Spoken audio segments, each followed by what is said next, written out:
Welcome everyone to another Meyer webinar. It's Festival Fridays, where we do not focus on festivals per se, but have roundtable conversations about the greater world of live events, where audience gather together for music, theater, and worship. And today it's all about houses of worship. So without further ado, let me share my screen and let's look at the household notes first. Okay. Make sure that we're up and running. So as of last week, we are streaming these webinars live exclusively through the Meyer Sound Facebook user community. So thank you for those that are joining us today. The group is growing at a steady pace, counting over 8,950 members and rising. So thank you for being here. Thank you for joining us. And it's going to be another episode where we see the application of the Meyer Sound Precision Toolset, which is our turnkey solution all the way from design to deployment, the toolkit, that the toolset that supports our loudspeaker products. And as I said during the introduction, it might be Festival Fridays, but we like to talk about live events at large where people gather. And that means today we want to focus on houses of worship, more specifically the Gateway Church, with several campuses as we're about to discover. And that means that I'm honored to introduce today's co-host, which is the venerable Bob McCarthy. Bob, are you with us? I'm with you, sir. Thank you very much. Happy to have you here. And we have two guest appearances, namely Jason Aulds, who is Gateway Church Director of Broadcast Systems. Welcome, Jason. How is the connection? Thanks. Great. Thank you for having me. No, thank you for joining us. As well as Brandon Conn, who is Gateway Church's Senior Audio Engineer. Brandon, how's the transmission? Great. Thanks for having me.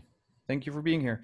So it's the four of us today, and very much looking forward to the things that we're going to discuss, starting with a little bit of the background of your organization. Now, Jason, Brandon, do you feel anything that, can you add anything to the origin story of the Gateway Church?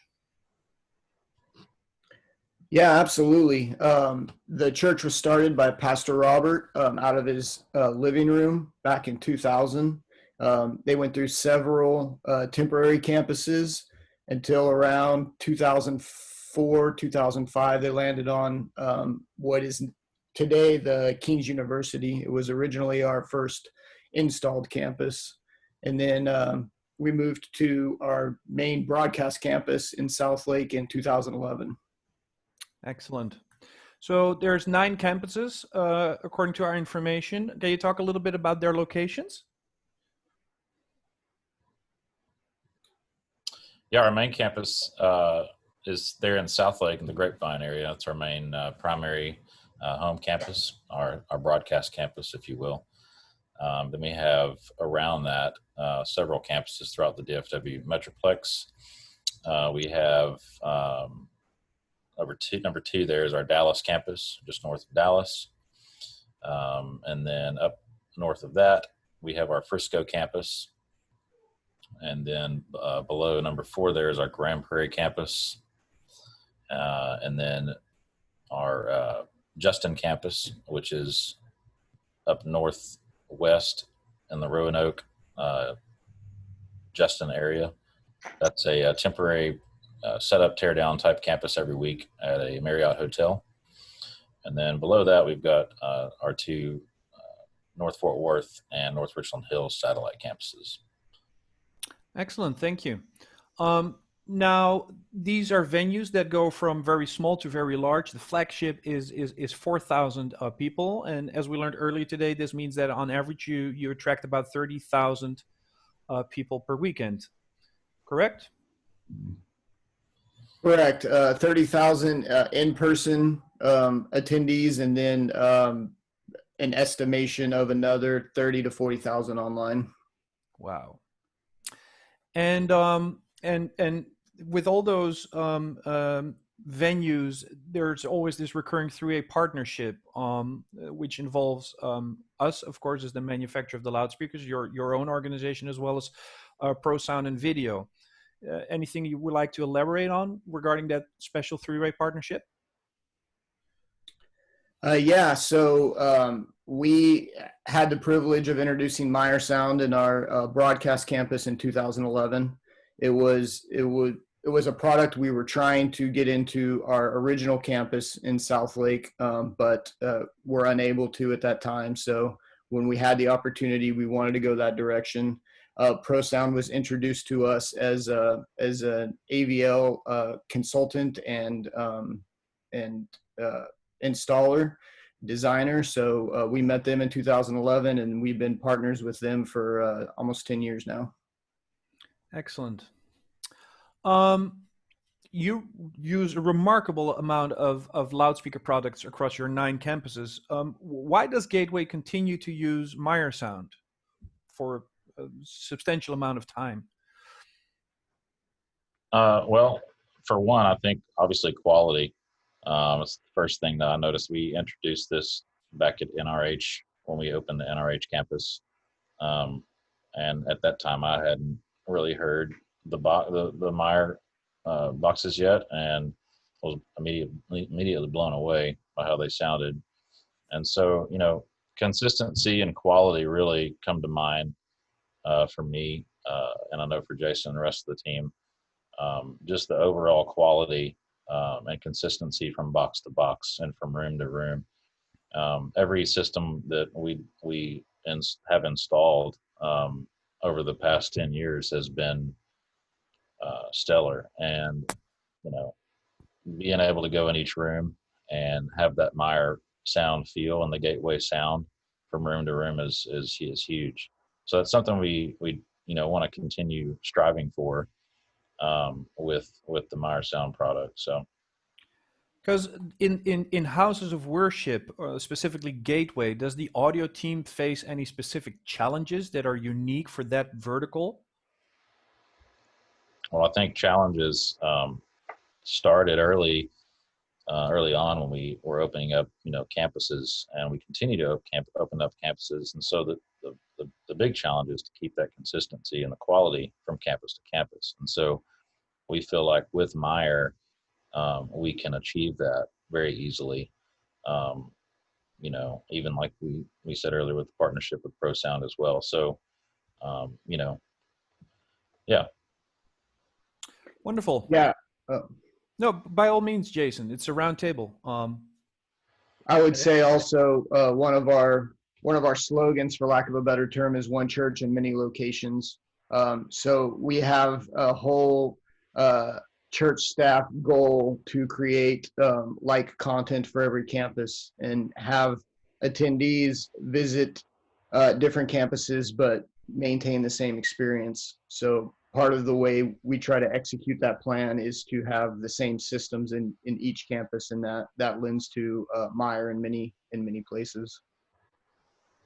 Thank you. So as we prepared for today's webinar, there was one specific campus that we would to give a little bit more attention, which is your Southlake Flagship Campus. What is so special about this particular campus out of the 9 campuses that your organization uses?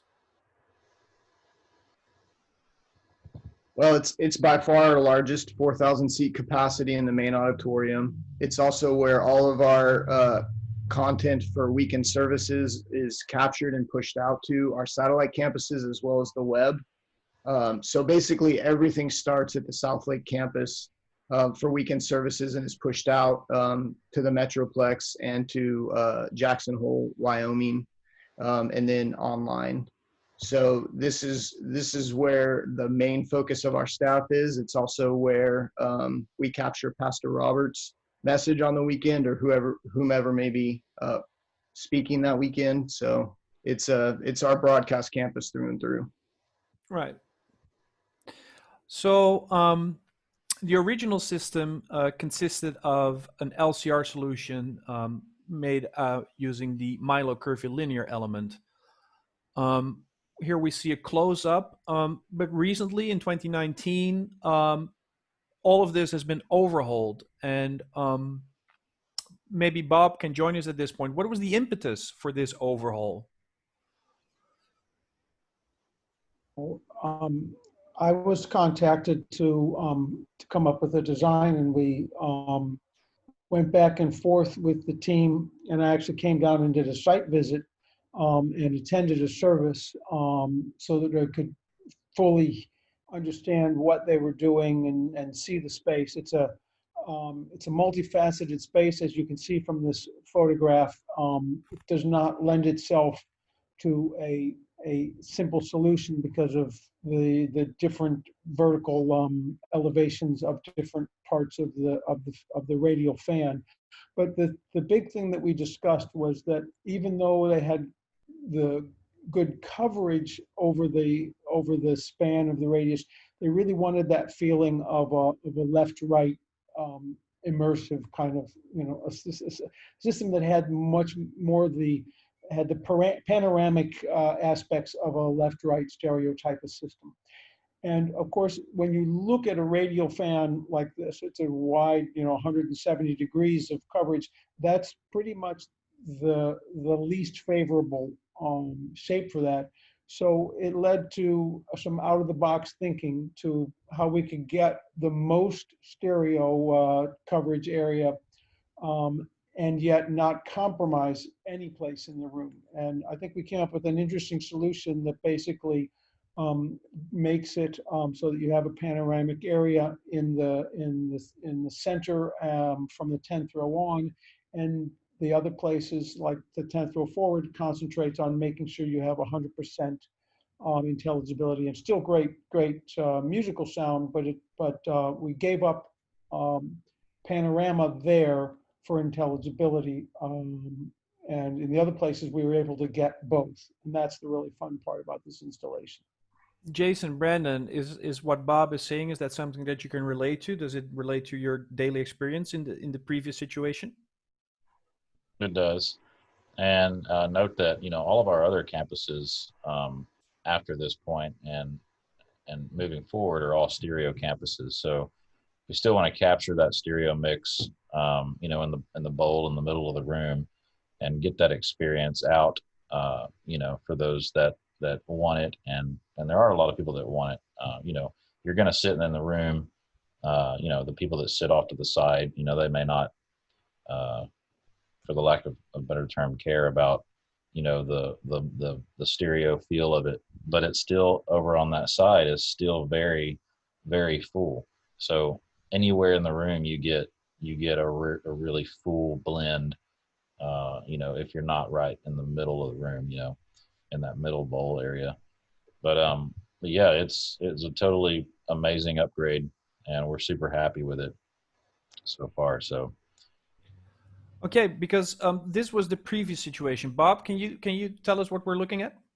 Well, you're looking at a map 3D rendering. You're actually looking at a map 3D simulating the coverage of the MILO system. That's just the center channel, but it's not really a MILO disclaimer here. That's a LYON, because map 3D doesn't have the vintage speakers. So it's a little bit wider, but you essentially see that the single channel went right down the middle of the plate, that center channel, and then in the next slide you'll see the three channels on together. And there's a couple of things that are revealed here. One is that there was some crowding of sound into the corner areas where there were some architectural challenges of some dome-like shapes, which are always the something us sound engineers never want to see in any room. And so that was causing some funny phantoms and echoes that were even, you could get a lot of bounce off of the left and the right system coming late even into the center of the room at the mix position. So basically, it was, you really felt like you were in a mono situation, but you had the other two systems kind of rattling around and providing some unfriendly after effects. So in addition, I want you to go back to that slide one more time. sorry. In addition, what you really can notice, and this was very clear to me, is that they just really kind of were about a box short on the MILO and just were stretched out, but not able to get all the way down in front. You can see that lightened area near the front and that's a lot to ask of the front fills, which were too low anyway on a short stage. So often these are small. The front fills don't get adequate placement. So you really had a light coverage. It kind of went over the head of that very, very critical area. Here you have people that come early and want to get up close, and they've really got the sound going over their head. In the back, you see it's also light, but that's no problem because we've got Over-Balconies to cover that, which I believe you show on the next slide. Also, also add that, you know, our video elements of what we do are super important. We have, you know, sermon carts, video screens behind upstage. And so the trim height is not as high as we would like it to be. So, you know, we have to stay at a certain height so that you can still see screens and whatnot from up in the balcony. So, you know, with the MILOs, they were super high. Like Bob said, it was probably a box too short. And so you had this, you know. That's right. I remember now. They were a box too short, but you couldn't add another box because it would have gone into video. Even the top box, if I remember correctly, was even shadowed by some of the architectural elements in the ceiling, some of the acoustic panels. So it was like there was no, you couldn't add anything and get anything if you added it because there was no place to put it. Right. So what about low frequency elements in the original setting? The original setting had the low frequency on the ground, and they were basically in a ring type of arc around the stage. And this had, of course, the disadvantage of being entirely ground stacks. You have, it's going to be loud in the front. The first row is louder than the second row, which is quieter in the third, and on it goes to the back. And by the time you get the mix dialed into where you're happy with the low end at the mix position, you've obviously overheated the area in front. In addition, as you can see, all those guys want to focus in a place that, I don't know, is that an important area there? Some people think that's important there, but yeah, kaboom. So here we have 31 hertz, which shows a similar story, a concentration of low frequency content at the focal point of that arc. Yeah. Is this something that you experienced, Brandon and Jason? So I want to let Jason talk about the house because during the time of the MILO, he was primarily front of house out with monitors. But I want to talk about all of that information on the stage. That low end information was just killing the ears. And we constantly had a problem with just the low end balance in people's ears. You know, hey, turn up the bass down in my ears while they're there. So things like that. And so like the new design, you'll see cleaned up our ears tremendously. So people are just raving about the stage volume and the amount of low end they're able to gain back in their ears to control their mixes a little better. So now it's 2019, or last year was 2019, which was the year that the new system was commissioned, and it consisted of the following Meyer Sound products. Bob, can you tell a little bit about what was involved? Well, the LYON was the good solution, and we used the M's to throw to the farther distances, and then the LYON W's to cover the early floor, so that you could spread out and cover the maximum width of the fan with the W's. We didn't need W's all the way to the back because of the radial shape. The M's were enough, and so that allowed us to keep wide where we didn't hit any walls, and narrower, a little narrower where we did. Then we used the 1100s in a cardioid configuration flown behind the arrays, which cleaned up the stage like Brandon was referring to.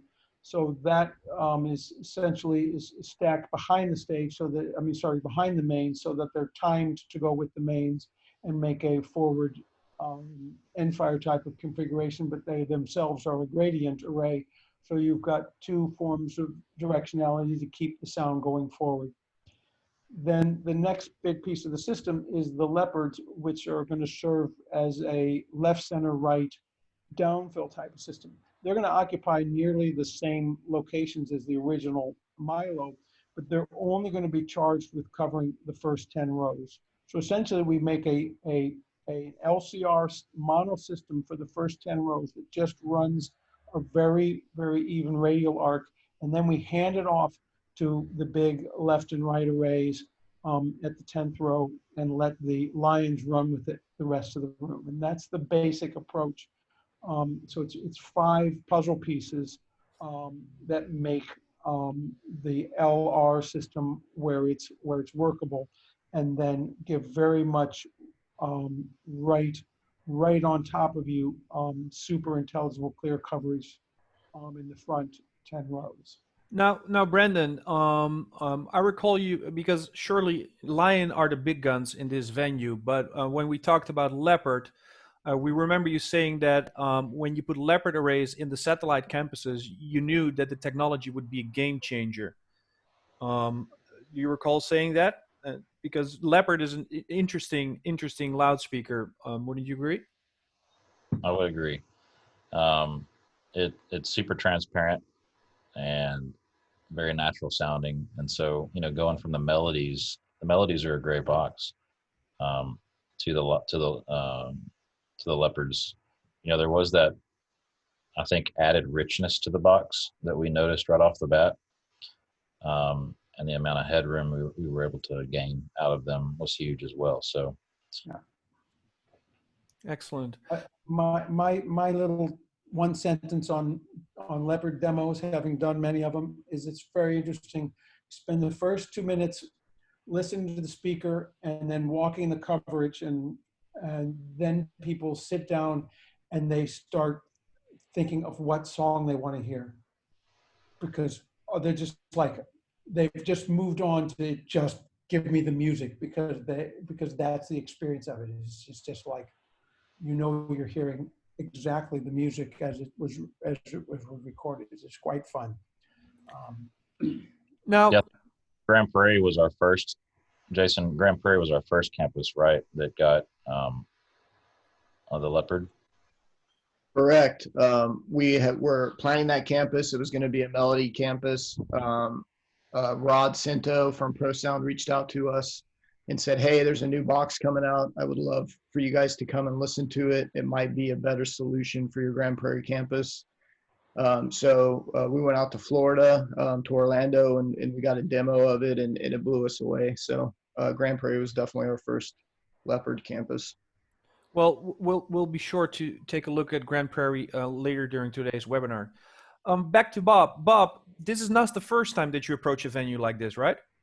That is correct. This strange looking configuration is an experience I've had before. Yes. I think this is the experience you're referring to. Yes, that's it. Wow. So can you tell us where the resemblance is between what you did in the Southlake Church and Metallica, which is let's say a different house of worship? Exactly. It's a religious experience for some of a different type. So the deal is that, of course, Metallica wants extremely highly intelligible sound, and they, in their particular case, had this lighting configuration, this lighting technology that was added for this tour. I call it Lightzilla, and it pushed out the PA so far that we had to take an approach of completely vacating the area over the stage, so much that we had to wrap sound underneath and behind. You had to get over 90 degrees of coverage. You had to actually curl the array backwards. And so that led to this approach where I broke out Leopards as I wouldn't call it in your face, I call it on the top of your head downfill. And that approach of covering the floor area with these leopard arrays and then going from either Leo or Lion up from there became the really good approach. And put in between the stacks, just like an L and an R, and you would have a leopard would be in between, is this exact same thing where the weakest points of one system are supplemented by the strongest points of the other. It makes a beautiful joint. And a big piece of this is the phase compatibility and frequency response compatibility of our systems makes it so that you can transition from this Papa Bear to Baby Bear type approach, and they tune together and they go and join together, and nobody really thinks about that they're transitioning to a different location and a different model from a different angle. So here we see the breakdown of the primary players. Please tell us about what we see here. Yeah, this is kind of this is a strange looking diagram to audio engineers, but this is the way I think about sound. I think about it dividing up coverage like a quilt, and I partition out the room into who's going to cover where. And you can see this is an interesting quilt. At the top of the room that's not really shown, that's where the overbalks are going to cover. But the area enclosed in green is my left and right mains. The area enclosed in red is the LCR downfill. And then I've got side fill areas to cover these leftover segments that are in those ramped areas and odd seating areas at the outer edges.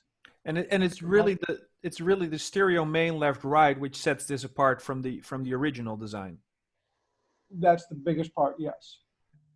Yes, it's the partition at the 10th row that makes it all the difference. Yes.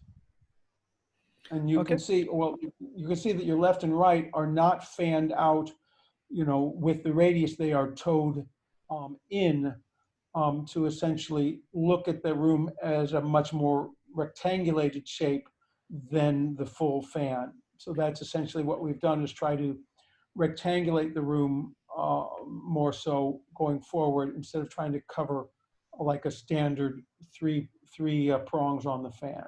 Right. So rather than doing spokes in the cartwheel, they're actually towing in a little bit.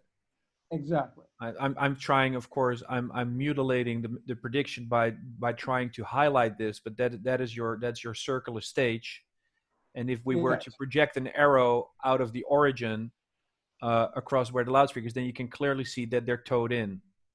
Yes. Right. Fascinating. So that's your stereo main left right, taking care from the 10th row and forward, and then you have your triple mono LCR downfill covering the money seats. Yes. Okay. And that transition is there along that white line, and that's if you were there during the tuning process, you would see me walking that white line. That's where things were timed to come together to transition between the main system and the LCR downfill. Yeah, the transition is very seamless when you walk from front to back. As before, we would have just the Frontfills to rely on, so they would cover that first row and they were gone. But with this design, like, you can walk from the front of the stage, literally standing at the stage, all the way back to the 10th, 11th, 12th row, and the normal ear is really not going to hear that transition. It's super clean from front to back, and it actually allowed us to take our Frontfills down in volume. So yeah. They're there to capture that, keep that image, where we want it, but they're not as loud as they used to be. It sounds like they primarily serve as an anchor. Yeah, Yeah, just that extra support. And for, our services, we usually drop our front fills and subs at the end of service, for altar call and stuff like that. So we don't have as much of a problem as we did in the past with it being super loud up there when people are walking around in front of the stage. So yeah, and when Bob originally brought the design, I had some concern about the transition between the Leopard and the Lion, and so David Leuschner actually flew us out to Metallica to see and hear the design. And when I walked the floor there, the transition was amazing. Like you really couldn't tell when you were in one or the other. So we're really happy with what that gave us down in the front, which was a huge obstacle in the past to get right. Yeah. Yeah, it's not intuitive. And it was a little, I can tell you when we first did it for Metallica, people really raised their eyebrows because it looks like a distributed system, which is not something that you ever associate with high impact heavy metal. But it's totally was the right solution there. And I'm super happy with how this solved this thing here, because there is no compromise. The people up in the front, it doesn't get any louder, but you're not getting the underside curl of an array. You're getting an array that's just its only job is to cover you from a nice, short, intimate distance. Yeah. So there's just it's effortless to listen down there in the front. Now, Bob, there is something that stands out to me because here we see a section view. We see the LYON Main PA and typical for what you typically would expect to see. We see a spacing, between where the individual elements enter the audience. We see a spacing that remains more or less constant over distance, which is pretty much the rule. And not the exception. But if I look more closely at the leopards for the first couple of rows, I noticed that rather than maintaining the spacing constant, we actually see a reduction in spacing, ergo a reduction in splay. Is that something that you care to elaborate on? Yes, that looks like I accidentally gave you the numbers backwards, doesn't it? But what the deal is, you have to think about what the mission of this speaker is. And I want you to think of that the first row, okay, we can share with the front fill. But by the second row, that leopard system is 100% in charge of covering you.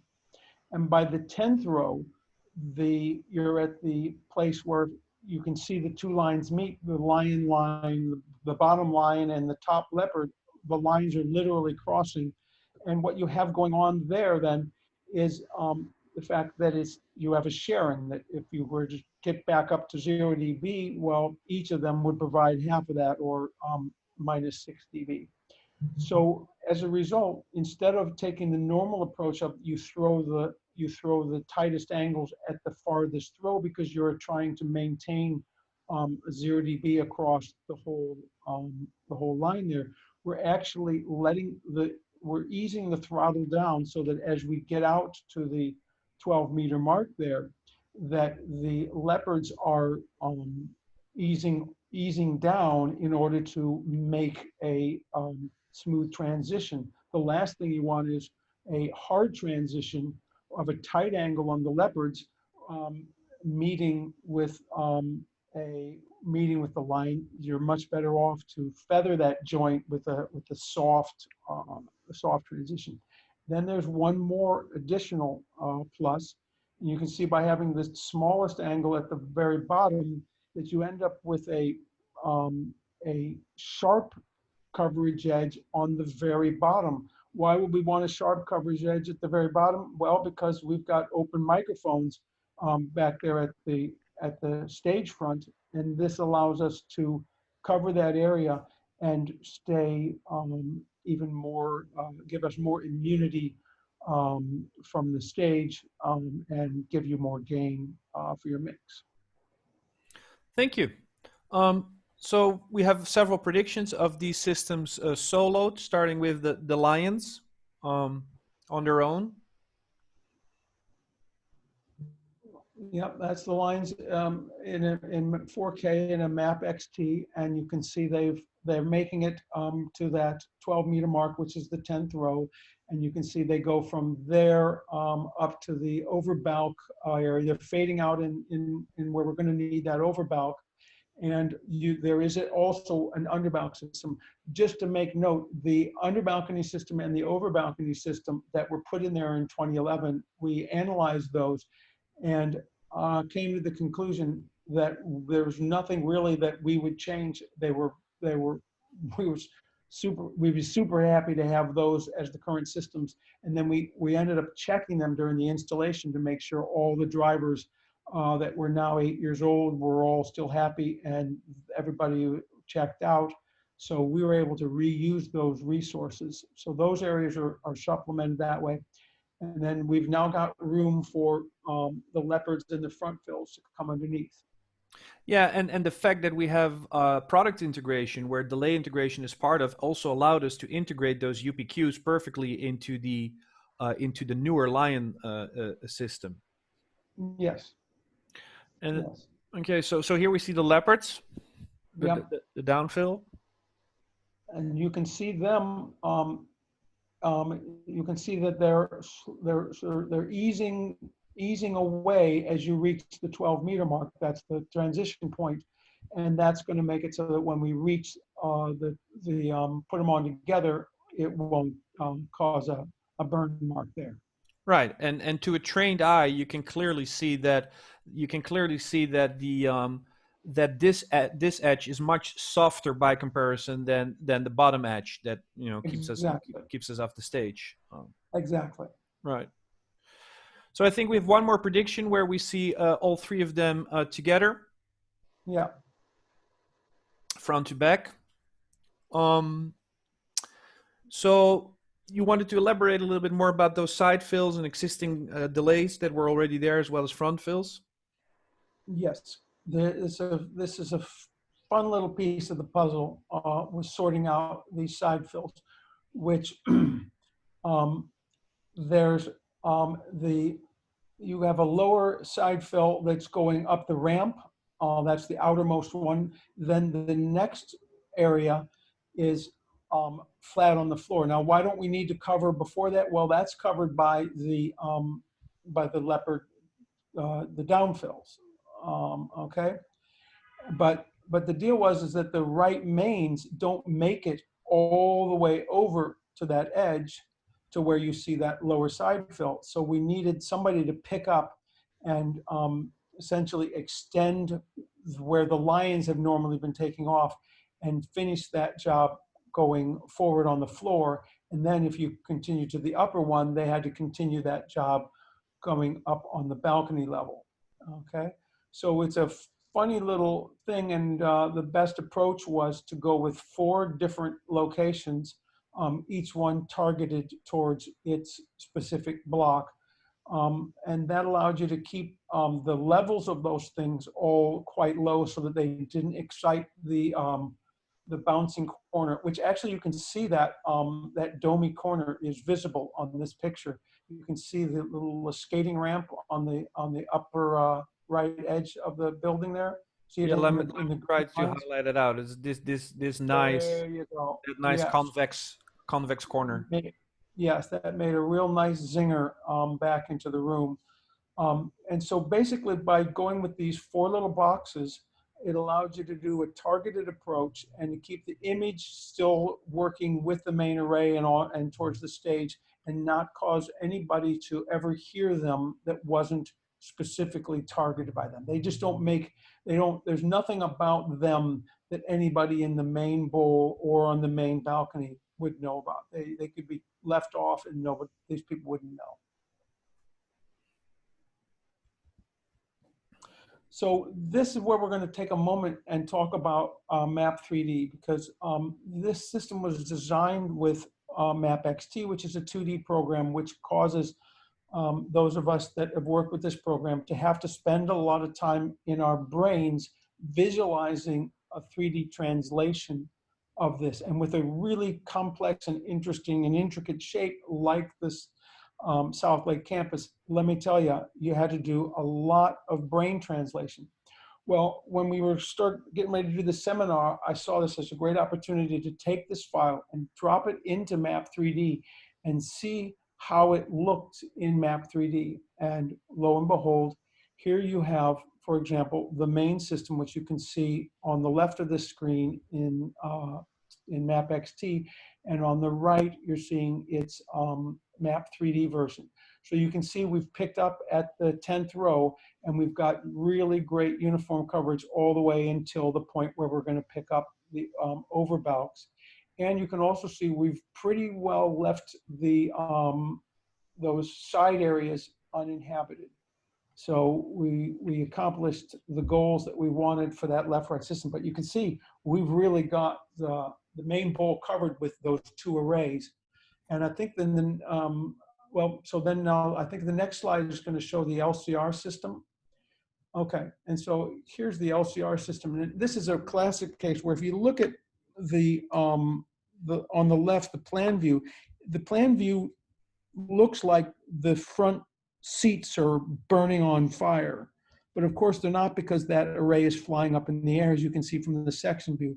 But the Map 3D now shows you, we have a listener plane right there, and it shows you how smoothly we've covered up to the 10th row, and then how softly but demonstrably it's dropping out and leaving room for the lions to take over from there. Right. And you can also see why we needed that the side fill in that area, because nobody's covering those side areas except for the one that I skipped over. Go back 2 slides, Merlin. And I'm talking about, if you concentrate on the one that says lower side fill, the lower inner. Can you put your cursor to that? Sure. Let me highlight it for you. This guy. That one. Okay. So you see that the R doesn't cover it and the LR doesn't cover it. So that's why we needed that targeted fill. So now if you go forward to the next slide. Oops. Let me clear the annotation and let's go to the next slide. Oops. Wrong direction, Merlin. There we go. Okay, so the mains, just kind of half baking it, not what you want, and then go to the next one. This is clearly not covering it. That's why we targeted that area, and we didn't need to cover the area in front of that because that was clearly still in the leopards region, and it was really great to see that the 3D shows what we worked so painstakingly to find in the 2D world. Okay, so what we're going to do now is we're going to take a walk from the front to the back. This is the Frontfills. They're obviously going to cover the front row, and that's all we really count on them for because of their low position. If they make it to the second, that's great. But we know they're not in the game on the third row. They'll be blocked by people's heads and shoulders. Then we're going to add the leopard downfill. You can see we're pushing our way forward into the room. Now we'll take a look at the main, that's just the main left alone, which you can see is going to give Jason and Brandon the kind of stereo overlap they're looking for, because you can see it very well covers into the middle of the room. You can also see why I changed over to the LYON M's for the top, because it ends up providing the same amount of coverage across the center, the W's in the lower part and the M's in the upper part. Because of the difference in distance, you keep a constant width. If I would have stuck with W's, it would have gone too far onto the other side and too far splicing into that area, and maybe started to wake up that corner, which we don't need to hear about. This is then the left-right system alone. We saw this before, but there you can see we've got everybody in the bowl is covered, 10th row and beyond. And then we're going to add in the front fill and the that guy. Now we've got everybody covered from the first row to where the overbalks are going to take over. We're going to add the overbalks. Boom, we've made it to the top. And the last guy to bring in now is our little side guys. So here is the the lower outer. He covers a piece of ramp. The next one is the lower inner, which is targeted to try to get over that front and get onto that flat area. Then we have the upper outer, which is up on the top of the ramp there. And then the upper inner, which is definitely targeted just on that ramp. You can see the speaker is forward and delayed so that it didn't have to travel extra distance to minimize how much it spills down into the lower inners coverage. So it was quite fun moving my mic around to get all of the timing timing relationships between those and the mains, because the outers get timed to, the inners get timed to the lions and the leopards, and then the outers get timed to the inners. It's sort of like you just keep walking the outward from the big boys to the little ones. And here is the picture of the entire system, and you can see you can sit wherever you like because we've got you covered. And there's an isometric view to give you some idea of the elevations involved and the complexity of the shapes. So that only leaves the flown cardioid LFCs to discuss, which you can see here quite elegantly. Yes, there they are, tucked behind the LYON mains, and they're three forward, 2 back to provide the gradient steering. And I think I've got a 3D prediction that included the stage. I went ahead and turned on the stage here, and you can see that we're just barely tickling the front of the stage. But as you move back, you can see it very rapidly and that's a standing height on the stage. If you were sitting, it would be even a little bit better. We've really cleaned up the stage. If you recall the previous ones, the tongues going back were every bit as big as things going forward. Yeah, there they are.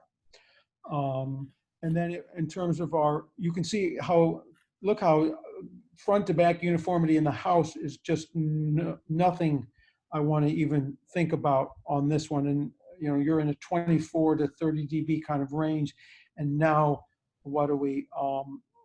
More like 6 and 9 dB kind of thing. That's pretty sweet. Brandon and Jason, is this something that you can relate to in daily practice? Yeah. Oh, go ahead, Brandon. I was just going to say it is, especially for the low end. We've noticed the low end in the balcony is really good compared to what it was, and it's just more balanced overall. Before we had the issue on the stage, and then right on the front of the stage, 5 or so rows back, it was just too much.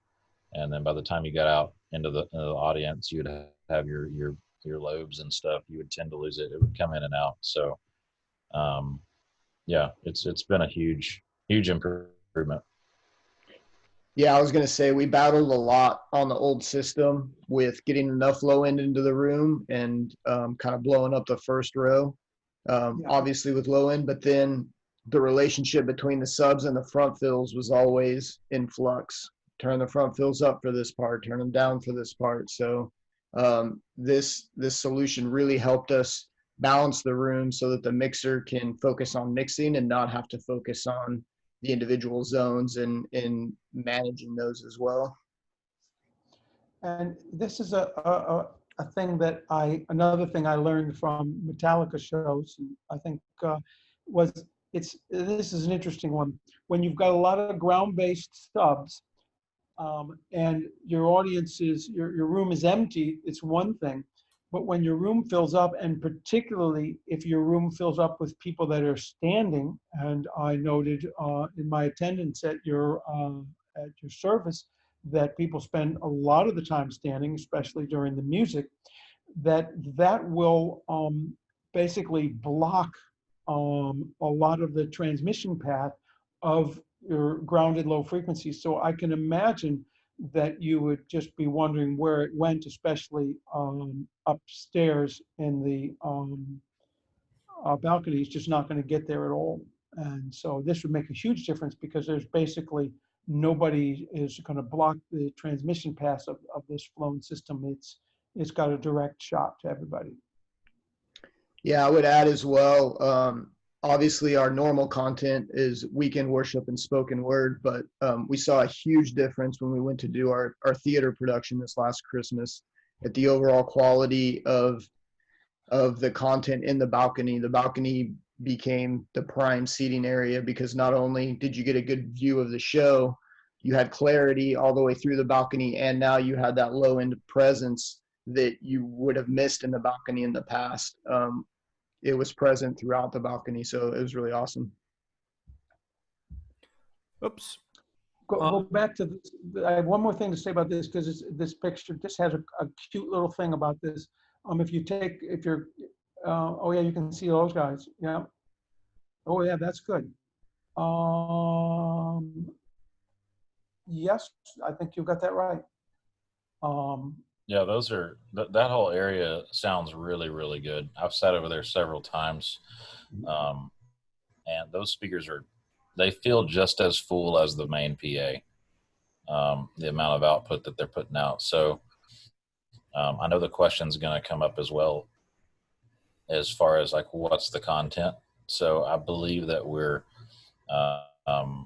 everything's matrix fed. So that whole zone over there is a blend of left and right. So yeah, it's a really good zone. We've gotten a lot of compliments on that, because people are still sitting there. They haven't changed their seating area that much. So, that whole splash off that back wall where the zigzag is. Yeah, you can see that.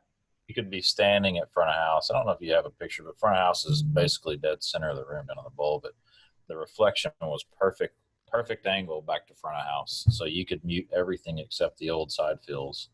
And it was as if there were speakers on sticks up there just pointing at you. So the approach that Bob did here was they're higher and more downward. So yeah, he's right. There's no splash on the wall. You can mute everything now except those and barely hear them. So right, and they're brought further out into the room, which allows them to be running at 6 dB lower level than if they were all back near the stage. That's a huge part of it. Is the ones that are most likely to hit the ones that are gonna cover up to the top seat and therefore have the wall hazard. Those are brought forward so that they can be turned down, so there's essentially just less firepower on the wall. So Bob, you started saying that there's a little funny story in this photo. Yeah, just one little cute thing, and that is that if you look at the delay speakers, the Over-Balcs that are right in front of you, you'll notice, if you know your Meyer speakers, that the logo is on the top, which indicates that speaker is hung upside down, which is what you do when you've got to be mindful of this little lip of the room there. That if the horn's up, that lip, it's a game of inches, but that lip can block the top of the coverage. So we got those speakers hung upside down, which allowed, now I know this is a quaint old school idea now, because of course our new speakers don't even have a horn up, horn down, which is really nice. But on those ones that do have a horn up, horn down, this is a good example of why you would want to flip them and go horn down. Yeah, another shout out to David Leuschner on that one. He constantly, when we would put in speakers in classrooms or whatnot, even the delays here, he would always say, "Hey, Jude, did you flip? Is it flipped?" So having that horn down, him, I always just kind of replay that in my mind every time I think about stuff like that. So. Mm-hmm. Okay. I think that gives us great understanding of the flagship campus. We decided to also spend some time talking about your remaining satellite campuses. And as was said earlier, the Grand Prairie outdoor tent, which was a temporary solution because it was temporary. We were renovating the inside of the campus. So this was actually another church that became part of Gateway. And so during the process, we needed to renovate the inside, finish some construction that they hadn't finished. So we moved out to a tent for, I want to say it was like 10 or 11 months. So this is that tent. And this is the actual venue itself. Yeah, this is the Grand Prairie campus as it stands today. Definitely one of our favorite campuses. Again, it was the first one we had Leopard in, 1100s and 900s on top. This campus sounds awesome. Yeah, we discussed this at the beginning of the webinar when we briefly made an interruption to talk about leopards and how you hold those in high regard. We also have a picture of another campus in North Fort. Nope, this is the North Fort Worth campus. It's got a Melody rig, 9 or 10 boxes per side, and then some Sidefills there behind them. No flown subs. We've got 700s under the stage. There's 4 700s, and then some UPJs for Frontfills, about 6 UPJs. And then above, I don't know if you can see them or not, but we also hang pastor wedges for Pastor Robert and others that need to hear their headset or mic on the stage when they're speaking. Those are UPAs, also horn down. Thank you, David. So those are installed at pretty much every campus that we do as well. So. Yeah, actually, if you allow me to go back a slide, I think it's interesting to point out that you also see them in the flagship, particularly in this photo. Yes. You clearly see those pastor wedges strategically, even in the catwalk over here. Yeah, we ended up leaving them where they were. They've been installed in those positions since the beginning. So there's 3 that cover the main bowl of the stage. So, 5 feet back, upstage, and then upstage toward the proscenium. And then there's 4 that are on the first catwalk as well that kind of cover that lip of the stage. And so we've also, taken timing into consideration on those, done some fun tricks with the PA, really the timing of the PA and the wedges, so that when someone's speaking, they don't feel that slap back of the house. They feel kind of like it's all one PA, if you will. So those have come in handy for sure. Okay, let's go back to where we left off, which was this one. Mm-hmm. So the next venue is the Jackson Hole campus. Yeah, this is a campus that we acquired about a year and a half ago, 2 years ago maybe. Up in Jackson Hole, Wyoming. They had a different system in there. One of the things we did after we got the campus was spec out a new system. We actually had Minas in our warehouse. And so Brandon and I and some others flew up and installed audio, video, and lighting. And that's what you see here. I think it's 5 Minas per side and 2 700s for about a 250 seat room.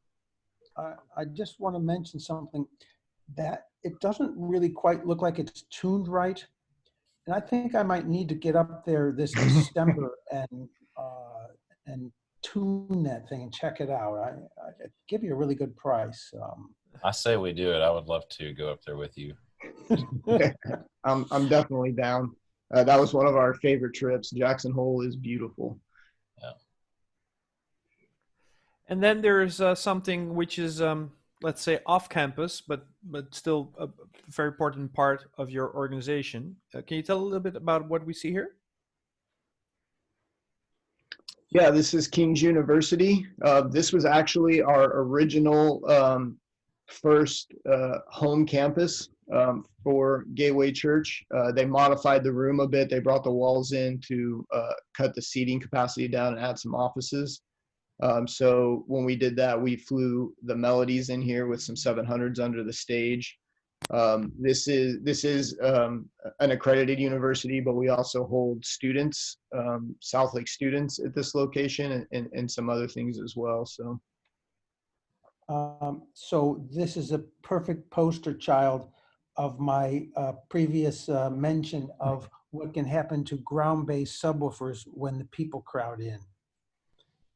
What you're seeing on that picture is a real acoustic phenomenon. That's going to change your mix right there. It's impeding. Yeah.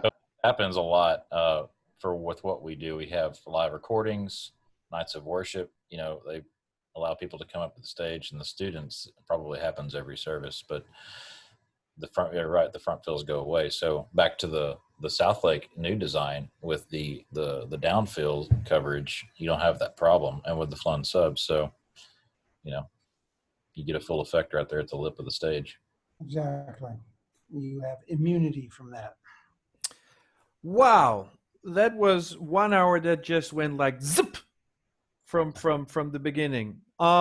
So we agreed that we, are happy to answer some questions, and that means that we would like you on Facebook to start posting your questions in the comments, and I then will read them out loud to our guests as well as co-host.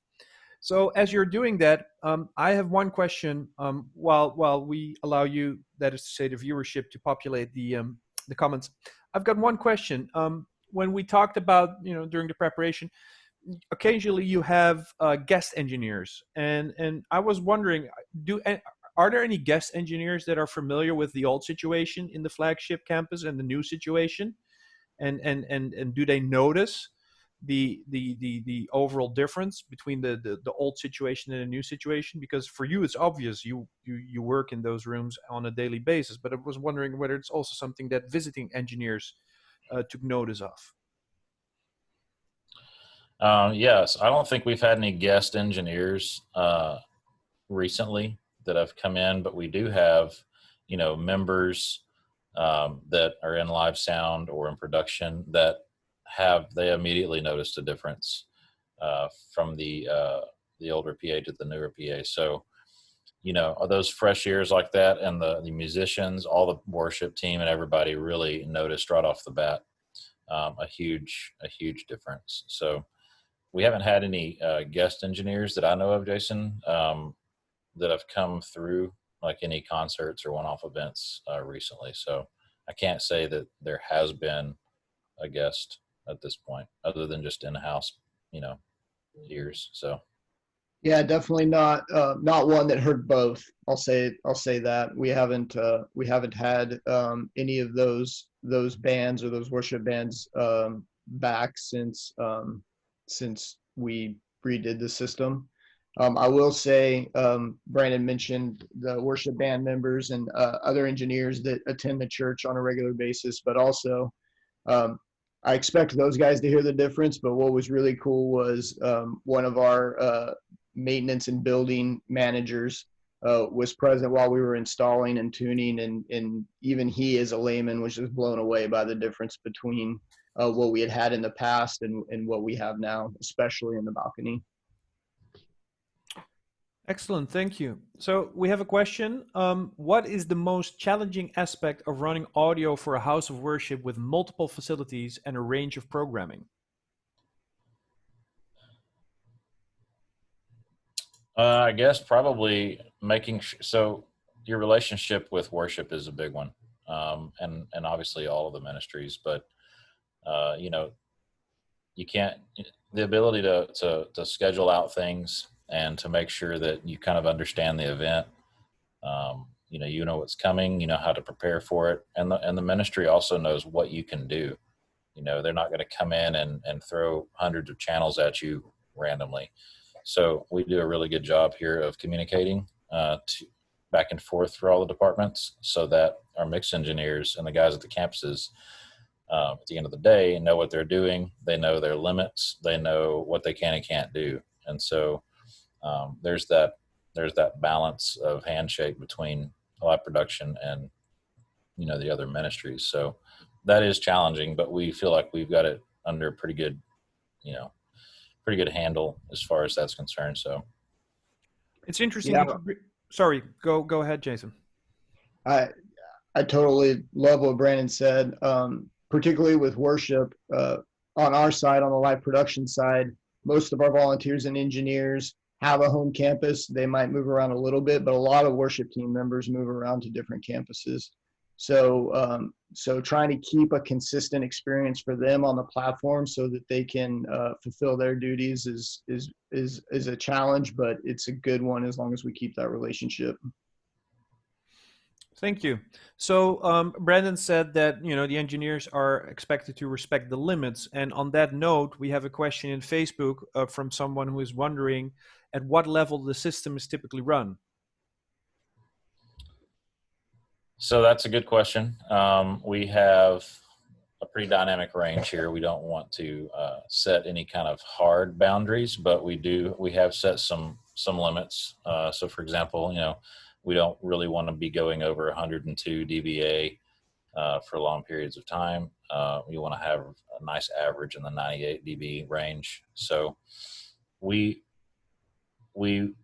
at each campus, that's for every campus, we want to keep the same standards. And so, like I tell the guys, if you think it's loud, it's too loud. So, we make sure and walk our rooms, during sound checks. We make sure our levels aren't too loud. And, I know too loud, the word too loud is it's very vague, but we know what that level needs to be for worship. And so we've set it at each campus, and but we still want to give grace and the ability for all the engineers to mix freely and not feel like they're clamped down too hard. So, Yeah, I would say we really strive to have a really dynamic mix, as opposed to like a concert venue or something like that, where your dynamics are probably going to be a lot less. You're going to be full tilt most of the time at a Metallica show. We really view it as a journey and from beginning to end of worship. And I think Bob experienced that while he was there. We had some really loud, big moments, and then we had some really intimate, soft moments, and we want to incorporate that in our mixing. Yeah, and the content, like Jason was saying, it's every, we have some services that are, a funeral, if you will. We have a messianic service, and then weekend services. They're all different. They all have different looks and feels, and so we want to give people the ability to mix and adjust to the ministry's needs as well. Right. Excellent. Well, from what I can tell, there are no more questions showing up in the comments on Facebook, and that means that please allow me to ask Brandon, Bob, and Jason if there's anything that you would like to add at this point before we go to the closing comments.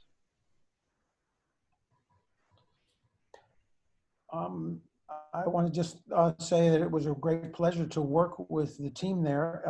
It was really nice people, and we had to coordinate and make the video people get their needs met, but we all worked creatively to find the best solution that solved that really we could really guarantee great sound, but not give up anything on the video needs or the operational needs or these things. And at the end of the day, goal was to make it a system that you guys could sit down and just intuitively mix and have it come out with what you expected. And it was great to have that partnership, and I'd be happy to join any of the other campuses going forward. I agree, and we thank you for everything you do, Bob.